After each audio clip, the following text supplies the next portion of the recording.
Good morning from Damascus. Let's get started with heading down for a traditional Syrian breakfast. You'll get an entire spread of small plates with some familiar favorites like hummus. This is the best hummus I have ever had. This is so creamy and fresh. I'm trying to just get one piece of cheese, but it's coming out like, almost looks like cabbage or coleslaw a little bit. This was a surprise hit. It's a very salty cheese with a chewy texture. Lastly, we've got to try this red pepper. We have two different types of za'atar, a red spicy version and a less spicy salty green version. Here we go. I can see where each of the za'atars have their place. Yes, but The green one probably wouldn't have been good with the peppers. That red one was fantastic. yes, But I liked the green one on this milk right here. yeah. So yeah, this is excellent. Turns out it's a beautiful day for a walking tour of Damascus. It's not too hot yet, there's a gentle breeze, and the sun is shining. I just love all these little walkways that have these beautiful hanging lights and the flowers, and it's so much quieter. It's so pretty. I love these.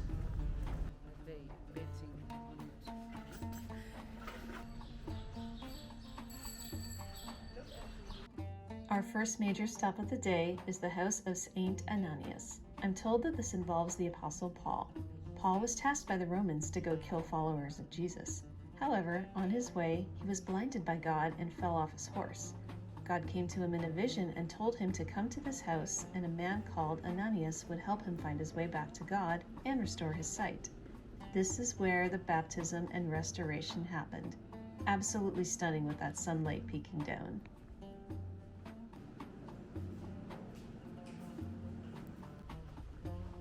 Our second stop is a place I was looking forward to, a shop that makes and sells these super artistic boxes. I came knowing I wanted to buy one and learn about how the boxes, game boards, and these keychains are made. This is how we make the mosaic.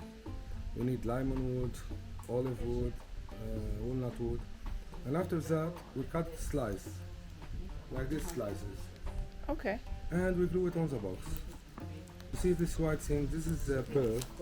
We make hole to put this kind of mother pearl, and we have different kind, like this one from the sea, more shiny. Oh yeah. This one from the river, it's darker.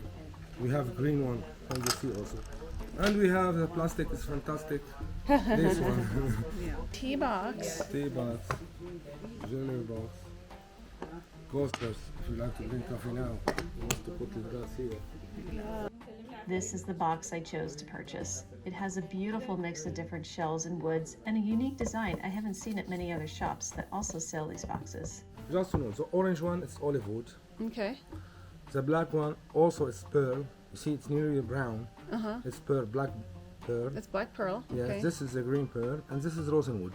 Rosewood. And you have olive, rose, green pearl, And mother of pearl. olive pearl. That's awesome. I came to Damascus knowing I wanted to buy one of these boxes, and the fact I found one that is so unbelievably colorful and not with camel bone and the things that I can't take home to the States, obviously. I'm so excited that I found this box.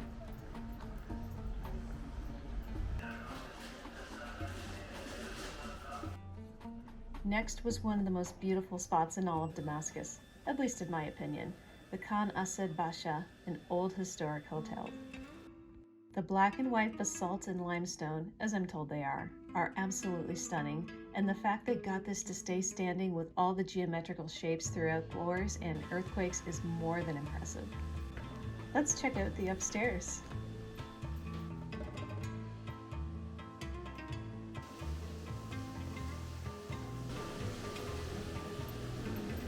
One of the guest rooms. With a nice view. We treated ourselves to some fresh squeezed orange juice, Syrian style.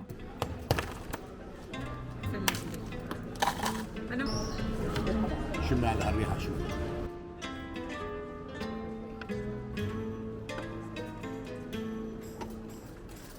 There is nothing like absolutely fresh squeezed, no sugar added orange juice.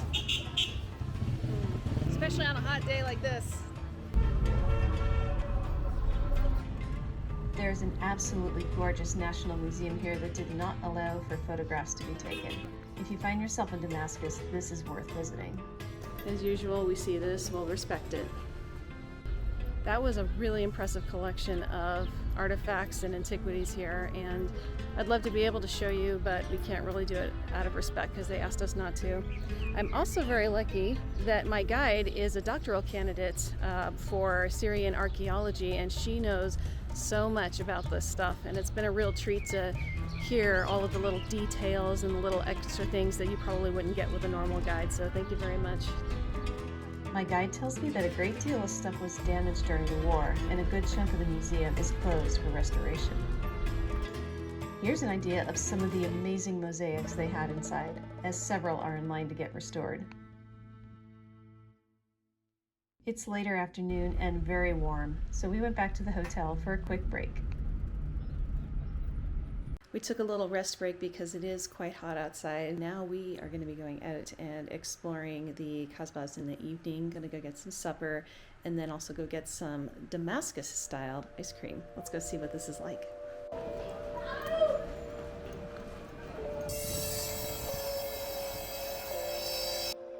We first went to a must-try ice cream parlor that's been making ice cream in their special way since 1850, called Akdash. Of course I had to get pistachio ice cream. That's my favorite flavor. Try and tell me. The consistency is a little different. It's a lot thicker. It's almost gelatin-like in there. Something in there. It's very, very creamy. It's very, very smooth. And it's got tons of pistachio flavoring in it. And this is one of the best ice cream treats I've had in a long time. And then this is not whipped cream, not sweet. It is a type of cream, but I don't know how to describe it. And it's a nice addition to the pistachio here. A two-person serving costs 13,000 Syrian pounds. Here's a glimpse of how they make it. They mix the ice cream with gelatin and freeze it. After this, they melt it a little and add the crushed pistachios and pound it down.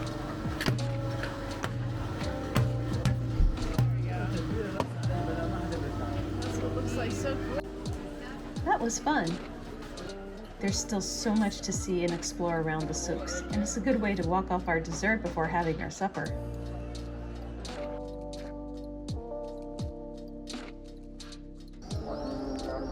There are so many swallows in the air right now. It's insane.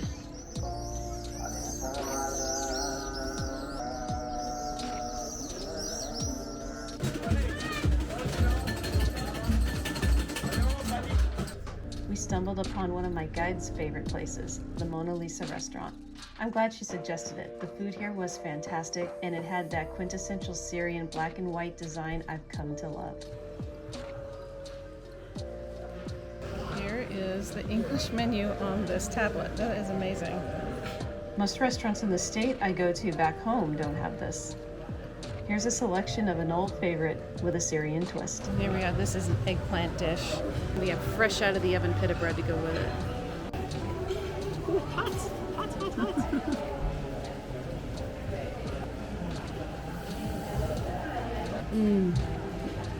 By and far one of the best baba ganoushas I've had in a long time. This is perfect. It's smoky. The oil and the spices they have in there mix so well with it. The basil is really fresh. The pita is like, I can't even touch it. It's so hot. This is just absolutely delicious and perfect. That was perfect end to a perfect day in Damascus. One of the funny things about being in a country like this is that we are out of power, so I'm using my laptop as a light source right now to get around to get ready for bed, which is, hey, oh, look at that. Lights just came back on. Now I can see what I'm doing. We are going to get going about 9 o'clock tomorrow, and it'll be a long day driving up to Aleppo. We're driving to Aleppo. I'm so excited. Anyhow, I will see you guys in the next video. Have a wonderful night.